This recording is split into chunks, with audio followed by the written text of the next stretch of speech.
Hey guys, welcome back to my channel. Today I have a very special guest. It's my husband, Cordarius. Round of applause, please. Woo! Okay.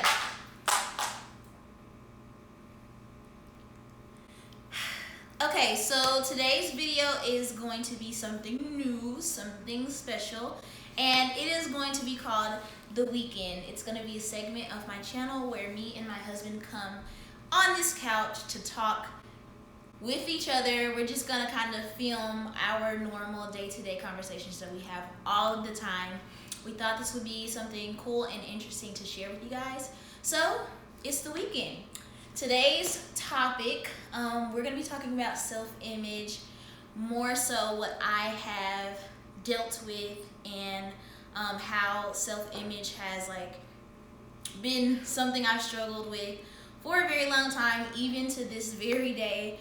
So we're just going to kind of have a little dialogue together and just kind of share that with you guys. So self-image and self-esteem and self-love, all of that for me has been very negative. I have a very negative view of myself, and I can't necessarily pinpoint exactly when it started or why it started.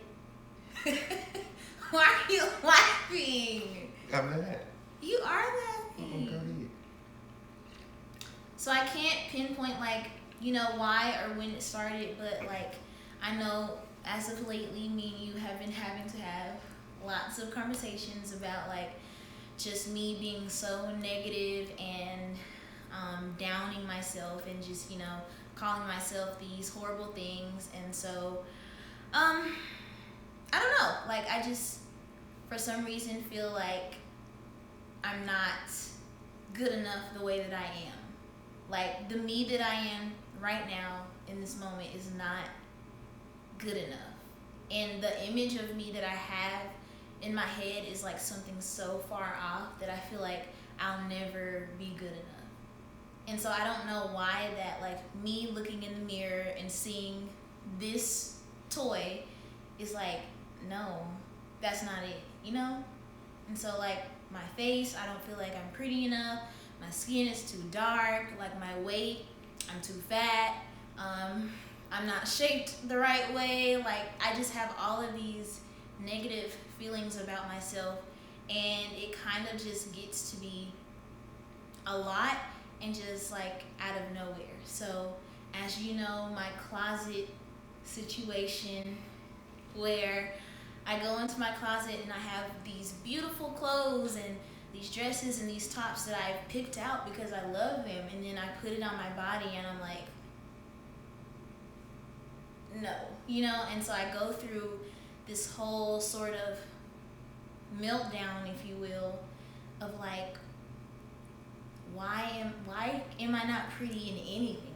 Why do I never feel like I'm pretty or sexy or whatever you want to say? And so I don't know, you personally haven't really dealt with those types of issues on the level that I have you? No, I think the closest thing to that I may have dealt with was just growing up. I was very skinny, and I would always be tall and lanky, but that never really bothered me so deeply to where I ever just called myself anything or thought anything negatively about myself. I just have always just been. It's never been really a desire to change just yourself? No. Whatever it was whatever it was. Mm-hmm.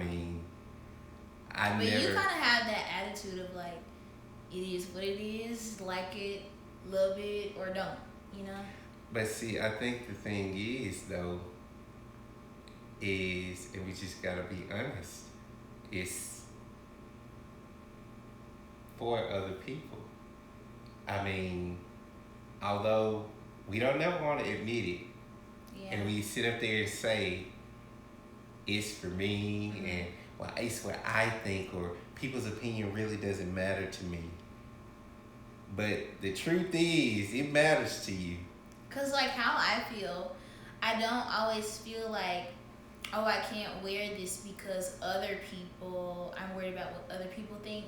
I feel like genuinely deep down inside, like I think that I'm ugly in this. Like But feel I don't think that came with you. I think that was implanted there. I don't. In terms of self-image, I always feel like in order for you to feel so negatively about yourself, there must have been a seed planted at some point, somewhere throughout your life where you thought these things, whether it was in school, family, friends, something happened. But for me, it's not like one. I know, maybe not one. And see, a seed is small. Yeah. A seed ain't no big, huge thing to where it's just this big, massive thing and, oh, this changed my life forever. No, a seed is small. And multiple seeds have taken root there. And grown. And have grown so big to, you feel like this is my identity. These seeds were just things of struggle. So whereas you had people or whatever, family members that may have said things about you or been joking, or you had friends that joke or whatever, and they didn't see the severity of it, but it was a seed planted in the back of your mind. Is this what they really see? Yeah. And that's something I worry about a lot, is like, even on the days that I feel really beautiful and I feel pretty and like I put on my makeup, my outfit, my hair is cute, and I can like look in the mirror and be like, okay, like I'm feeling myself today. And like I can go outside and go somewhere and see someone and be like, now I'm like, retreating to my shell, because I'm like, okay, that person is so pretty, or like that person is so beautiful, or like look at her shape and then look at mine. Or, but like, see, why does it have to be a comparison? Why can't we I both, don't know. Why can't we both just be beautiful? Because I feel like, I don't want to like put it all on society, because it's also, like you said, like family, like friends, whatever. But there's this kind of like societal standard of beauty, like beauty. Did I say beauty? Societal standard of beauty, like you need to have like this body, and you need to be this weight, and like your complexion needs to be this, and your nose is too big, and like all these things. And it's just like when you look in the mirror and like they say this is beautiful, this is what I have, and they don't match up, and it's just like, okay, so am I like loony to think that I'm beautiful? Like, do they think I'm beautiful because this is what they say is beautiful, and I don't look like that? So it's like when people see me, what do they see? Like, I don't want to be the only one that thinks I'm pretty. And I know that sounds stupid probably, but it's like, if you're the only one that thinks you're something, like you're the only one that thinks you're smart, or you're the only one that thinks like, I don't know, you're talented, you're the only one that thinks you can sing, or you need kind of like this validation from outside yourself. Do you though? Do you? Because I feel like when you depend on that so heavily, you allow them to shape your life. You allow what somebody thinks about you to shape your life, your everyday decisions, who you are. And that's not how we're created to be. We're created to only be shaped by our Creator, the one who has already given us the whole list of who we are and has given us our identity. And see, like, just to give an example of like something that really like I dealt with growing up, is just like always feeling like the fat friend, or like the fat cousin, or like I'm the dark skinned one, or just even like being with friends, or like being with cousins, and like the boys talk to them, they never talk to you. Like you're always over like third wheel while they're getting their number. And like I think I did tell you this before, but like I don't even know how to explain it to you in a way that you would understand, but like it's not that I want this type of attention. You know, I don't want to be always getting attention from men or like that type of thing, but it's like, why don't I? You know, I'm completely satisfied with you. I love you. I'm happy with you. You're all that I need. I know you think I'm beautiful. I know that you love me just the way that I am, but it's like,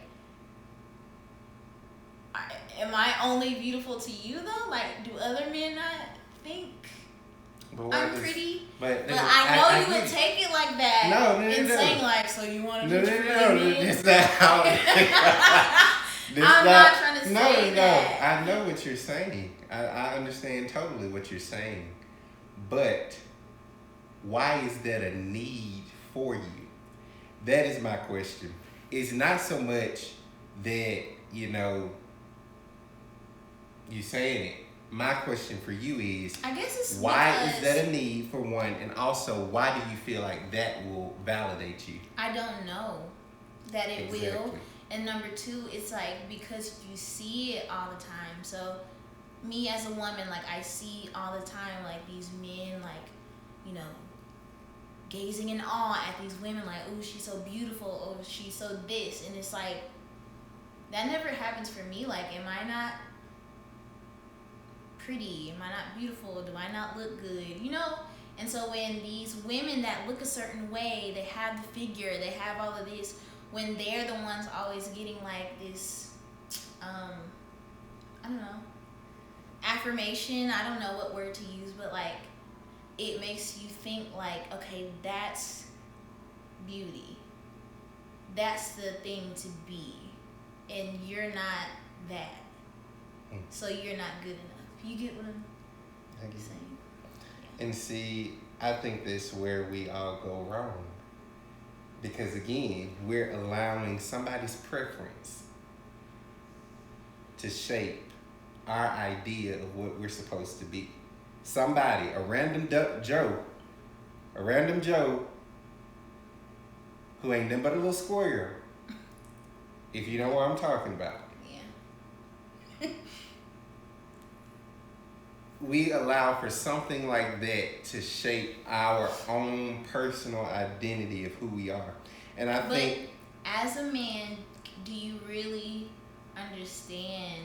I understand. Because even I've heard this before, like even Aisha Curry said it in an interview once, and she was like, all these women are always coming at my husband, and it's just like, men never seem to come at me, and it's not that I want that necessarily, like I love my husband, it's not that I want men to always be down my back or DMing me and stuff, but it's just like, why don't they? It's that question of like, why aren't you saying like, oh wow, you're so beautiful? Why aren't you?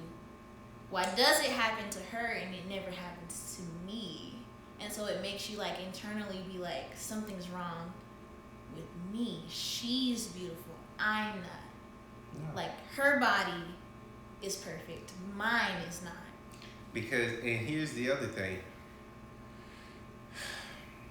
you have that comparison type of thing going on. And so you compare yourself to that person. And say, for instance, you actually tried to pursue that. And you got your body to be just like that. Mm-hmm. Got your skin bleached to be whatever color it's supposed to be. Nose fixed to the size you want. Everything else done, put in place, sucked in, tucked in, sucked out, whatever. And you finally get to that place. And you still don't get there. I kind of feel that sometimes, even now. So like, you know, I've been on this weight loss journey for a few months now. And so my thing has always been like, when I lose weight, I will. Like when this happens, then I will be confident. Then I'll love myself. I'll love my body when it's smaller. I'll love my clothes when they're not an extra large and they're medium. That's out of order. And so I've lost a good amount of weight so far. Like I'm doing very well on my weight loss journey, and I feel like a lot of my drive maybe isn't the healthiest because it's kind of fed by this idea that like when I get to this point, I'm gonna be, like, so I'm like, I can't miss workout. I need to work out today. I need to, and I'm so like hard on myself like that because I'm like, as long as I'm in this state, I'm not good. Like, I'm not. And I know that sounds so bad. No. So it's not that it just sounds bad, but what it is, the unhealthy part isn't that you're working out and you're doing this and you have a goal. The unhealthy part is you feel like this is going to give you confidence. See, confidence has to be present before I get to that place, because confidence in myself now is only going to grow more when I get to that point. See, I don't know how to do that part. Like, to be confident and to love myself, like, in my current state at all times. So whether I'm 300 pounds, 150, 200, like, to love myself in that space, work towards better, but know that what you sometimes find is, and you see it all the times with a lot of the men who stay at the gym, a lot of these men, they have these comparison situations. So they go in the gym and they work hard, and it's fine to work out. It's great to work out. But a lot of them become addicted to this training, and I gotta build these muscles, and they become so addicted, and they take all these pills, and you got steroids coming in because I just gotta look like this, because when I get to this point then, or when I reach this amount of pounds lifted, then I'll be. And there's always this next level. And don't get me wrong, there's nothing wrong with having goals and aspiring to reach something. But when you say that I want to get away from this because I'm disgusted with this, and I want to go there because that's going to make me better as a person, that's going to be who I want to be, that's more suitable, that's more beautiful, that's more whatever. When you get there, you're going to find out that it's not. Yeah. They always say the grass is greener on the other side. It just looks that way because of the way that the light is shining on it. Yeah.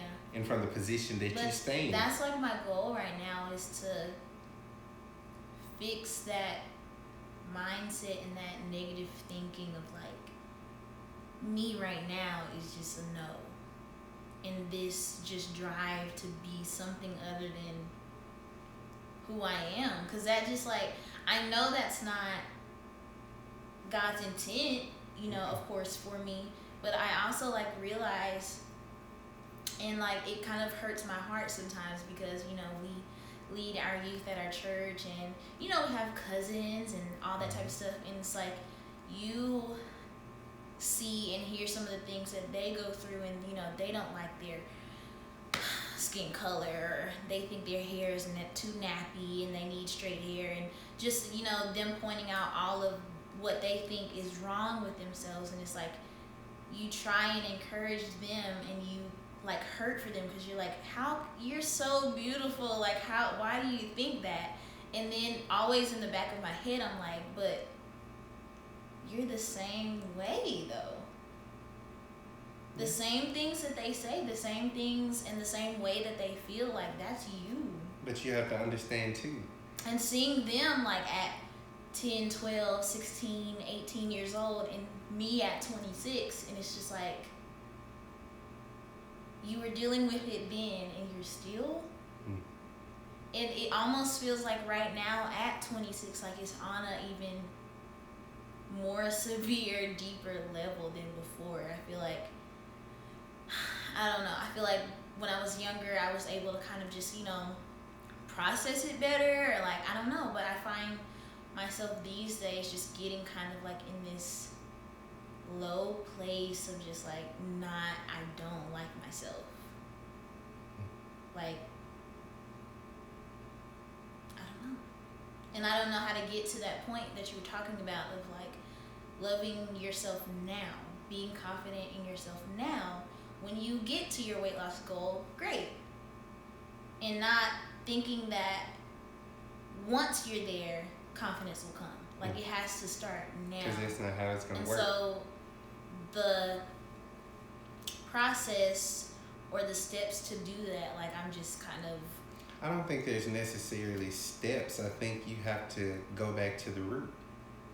I think you always, in any season of your life or any area of your life that you find yourself struggling with something, you have to find the root.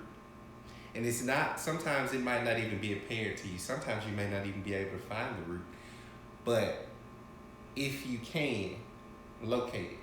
Figure out where this started. Figure out at what point in my journey did I start being so negative towards myself. What was told to me at any point in my life that could have possibly been a seed to cause me to think all of the things that I'm thinking now. And then, once I've located, now I gotta figure out how I can uproot these things. I have to, first of all, forgive those who have said all these things to me in my own heart, forgive them. I gotta forgive myself for all of the negative talk that I have put towards myself. Then I have to make a choice, a conscious decision, and understand that when I make this conscious decision, it's gonna be a wrestle. It's gonna be a wrestle to affirm myself on a daily basis, to choose not to allow any other negative thoughts, feelings, or emotions to erect themselves, to be present in my life, to cause me to think of myself as less than what I am, or less than who I am. I can't sit up there and call myself ugly or fat. I can't use these negative words towards myself because I'm a temple.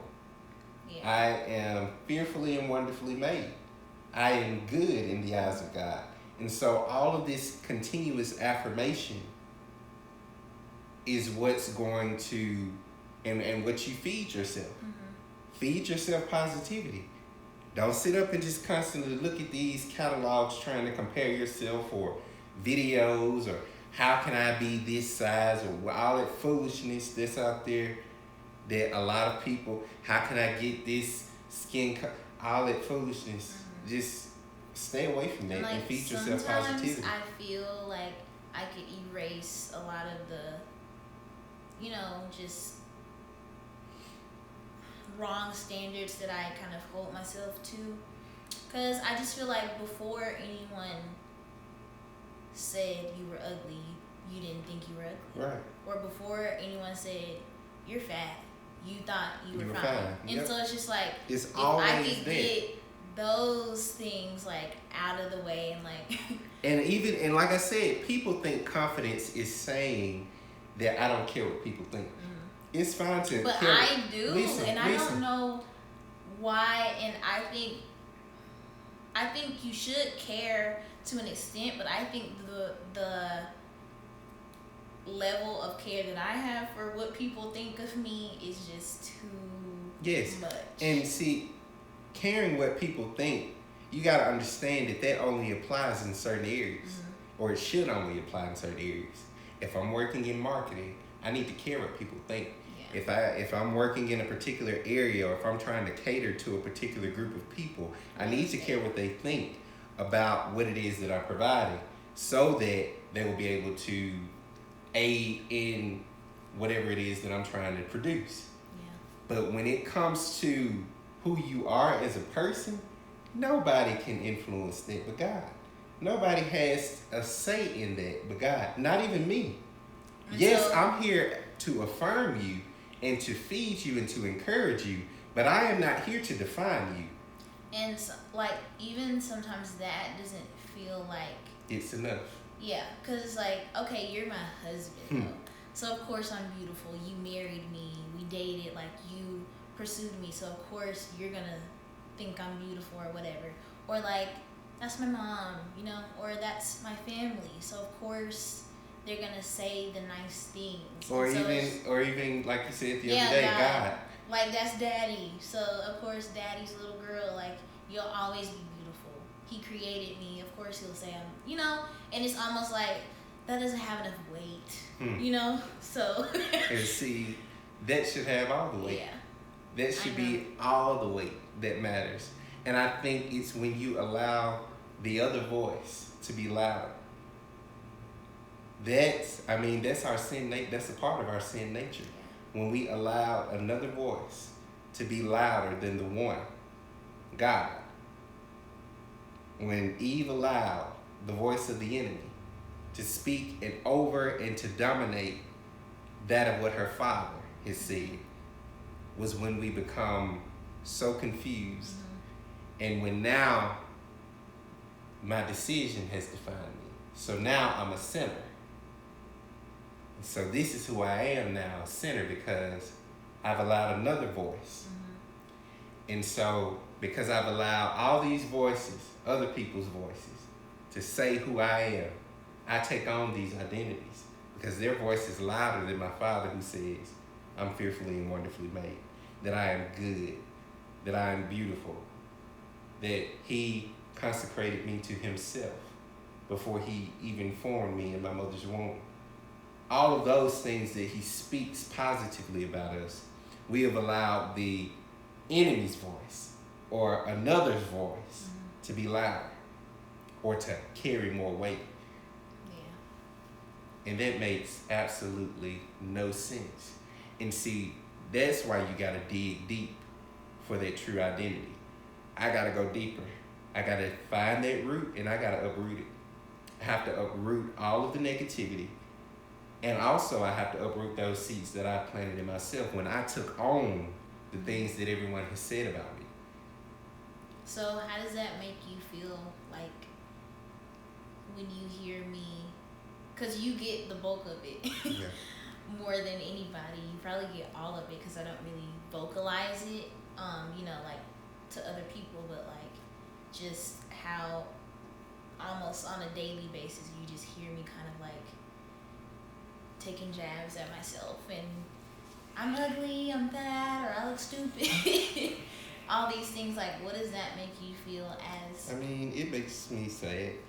It does. I hate, and I hate it. I hate to hear you say things like that and feel the way you feel. But something that I also understand is no matter how much I can say the opposite, this is also your own journey. And you have to walk out this journey of and out this struggle. You have to go through it. You have to deal with it. You have to say these things and allow God to expose all of this negativity. And in the midst, all I can do is give you Jesus in the midst of it and tell you what God has said and tell you positive things, try to reaffirm you. But I really can't do nothing myself. Yeah. I feel like you have to go through it. I think that a lot of times we so desperately want to rescue people out of situations that they're supposed to be in because it's going to strengthen them for who's coming later. Because as I told you, we're going to have daughters. We're going to have sons who are going to struggle with their identity. Yeah. And so there's going to need to be a nurturer there to be able to strengthen them, affirm them, encourage them. So I feel like you going through this phase isn't necessarily something that's just so terrible to the point where, we gotta go do something, we gotta go pull her out of it, because that's not, me personally, I don't think that's what this is intended for. Yes, I want you to be out of it. Yes, I want you to break free from it. Yes, I don't want you to continuously struggle with it. But at the same time, I know that all things work together for the good of them that love the Lord. And because we love the Lord and are submitted to Him, I know that this will be used for purpose. And so I know for our kids that are going to come into this world, that's going to be needed. Mm-hmm. This conversation that we're having right now, it is going to be needed for them. For them to be able to say, okay, mommy struggled with this. I want to see how she came out. Or even for our youth at church. For all of them who may have the same struggle. I want us to be able to minister to them in a way not just from just giving them scripture, but for giving them life application as well. Being able to show them how scripture is able to apply to an actual life, somebody who actually walked it out. Because that's what's going to be needed more than anything. I need a true, tangible example of the Bible really being applied in someone's life and it actually showing results. That is what ministry is. That is what's going to be true discipleship.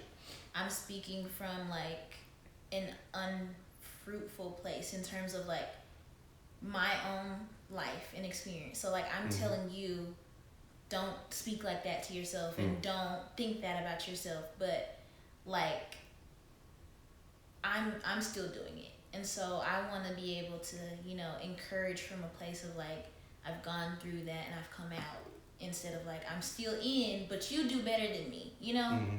I want like a different kind of... And don't get me wrong, you still encourage. Yeah. You still encourage our brothers, but at the same time, don't neglect yourself in trying to pour something that's not within you already. And also, you pouring out emptiness because you haven't really allowed you haven't really ate of the word yourself, or you haven't allowed for it to settle and rest within you. So you really ain't helping at all. And I think that's what happens a lot of times with a lot of us. We be so anxious to pour and help and rescue when we don't know how to swim ourselves. But I like today, the outfit I wore to church. If you remember, like 2 or 3 weeks ago, we had a whole night where that was one of the outfit choices, right? And of course, I ended up not wearing it because I felt like ugly and fat in it, and oh, I don't look right in this. And so something I did this morning was I picked the outfit and I was like, this is it. Like, there's no changing it. We don't have time. We literally don't have time to go back and forth between options. And so I was like, whatever I lay out on this bed is what I'm wearing, regardless of, you know, any anxiety or like feelings about how I look in it. I'm going to wear it. And so I was kind of proud of myself for that's a win. doing that. Yeah. That's a win, because you went through over 20 outfits the other week, and we stayed up past 12 o'clock. And still didn't, like that the next morning, still didn't have an outfit for church. Yeah, and we can't do that on Sunday morning now. Yeah. But yeah. This was good. Yeah. I'm getting better. I feel it already. That it's just gonna be, like you said, a journey. Yeah. And a process. And that's the thing. We just in life, period, don't put so much pressure on yourself to just be out of it. Because I have felt at times like guilty even for feeling that way. Because it's like, you know, you're this and you're that. You're a minister, you're a youth leader. And so like, because of like the position that I hold, and like just in general, you're a believer. And so this is not how we speak. This is not, you know. Understand. And so I felt like, dang, am I that like immature that I'm still struggling with self-esteem? And Paul says, I'm not there yet. Yeah. I'm not there yet. Yeah. So he says, but I press. Our journey in Christ, we were there. What's the point of living? So we all gonna have haven't things. Arrived yet. Yeah.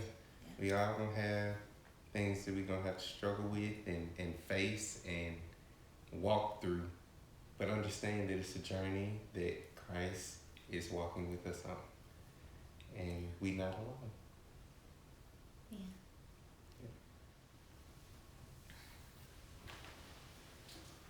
I love you.